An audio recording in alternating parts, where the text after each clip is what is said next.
Tahun ini pemerintah kembali membuka kesempatan bagi masyarakat untuk melamar sebagai pegawai pemerintah dengan perjanjian kerja atau yang disebut dengan P3K.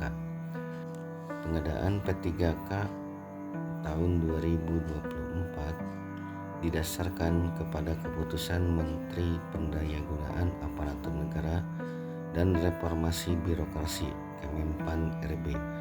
Kemenpan RB tersebut menjelaskan tentang mekanisme seleksi P3K dan beberapa kriteria bagi calon pelamar P3K.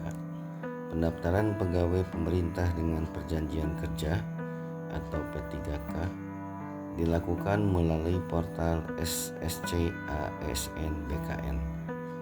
Sebelum mendaftar P3K, pastikan pelamar sudah mengetahui kriteria yang bisa mengikuti seleksi P3K.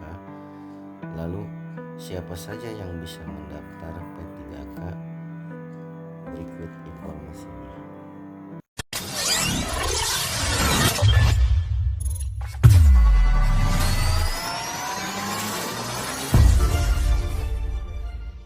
Rekan-rekan atau sobat BKN, bahwa pada tahun 2024, sedikit saya jelaskan, pemerintah melakukan pengadaan calon ASN, yaitu untuk CPNS dan P3K, ditambah lagi satu lagi yaitu untuk calon taruna sekolah kedinasan. Dasar aturan untuk pengadaan ini ada Permenpan nomor 6 ya, tahun 2024 tentang pengadaan pegawai ASN, kemudian keputusan Menpan 347 tahun 2024 tentang mekanisme seleksi P3K 2024, kemudian ada Kemenpan 348 2024 tentang mekanisme seleksi P3K khusus untuk guru. Nah, dalam aturan itu khusus untuk P3K ada sekian banyak formasinya, cukup banyak untuk tahun ini, 1 juta lebih yang jelas. 1 juta. Untuk P3K saja 1 juta lebih. Nah, siapa yang berhak atau bisa mengikuti seleksi P3K tahun 2024 ini? Seleksi P3K 2024 diperuntukkan untuk yang pertama, ex-THK 2. Jadi, ex-tenaga honorer kategori 2 yang datanya ada di database BKN. Database tenaga honorer K2. Kemudian, tenaga non-ASN yang masuk ke database di BKN.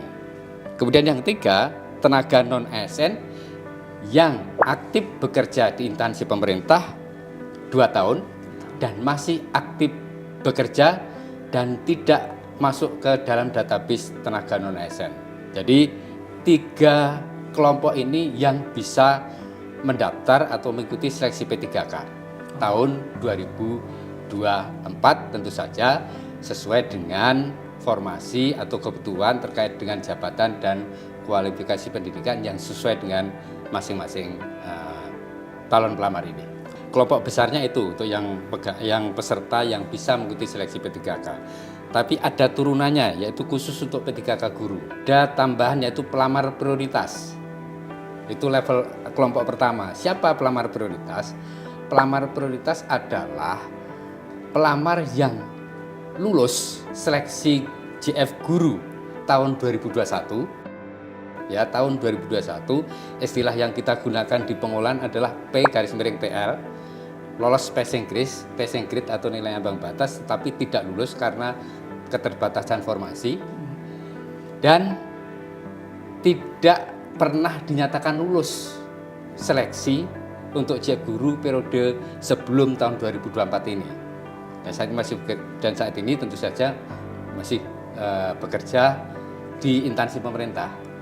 Jadi mereka yang lulus tahun 2021 untuk JF Guru bukan lulus, mohon maaf, memenuhi nilai ambang batas kelulusan tetapi tidak lolos untuk mengisi karena keterbatasan formasi, itu menjadi prioritas pertama untuk tahun 2024 ini, untuk seleksi 2024 ini. Kemudian berikutnya sama, non-ASN yang terdaftar di database non-ASN BKN, kemudian guru non-ASN di sekolah negeri yang terdaftar di Dapodik dan aktif mengajar. Dapodik itu daftar pokok pendidik lah di Kementerian Pendidikan dan Kebudayaan. Dan yang terakhir adalah lulusan PPG. PPG itu untuk guru. Kemudian untuk kesehatan ada prioritas yaitu D4 bidang pendidik. Ya, D4 bidang pendidik yang tahun 2023 itu terdiskualifikasi walaupun sudah lulus karena formasi atau kualifikasi pendidikannya tidak sesuai dengan yang dipersyaratkan, sehingga di akhir dia dinyatakan tidak lulus, maka mendapatkan prioritas untuk seleksi tahun 2024 ini.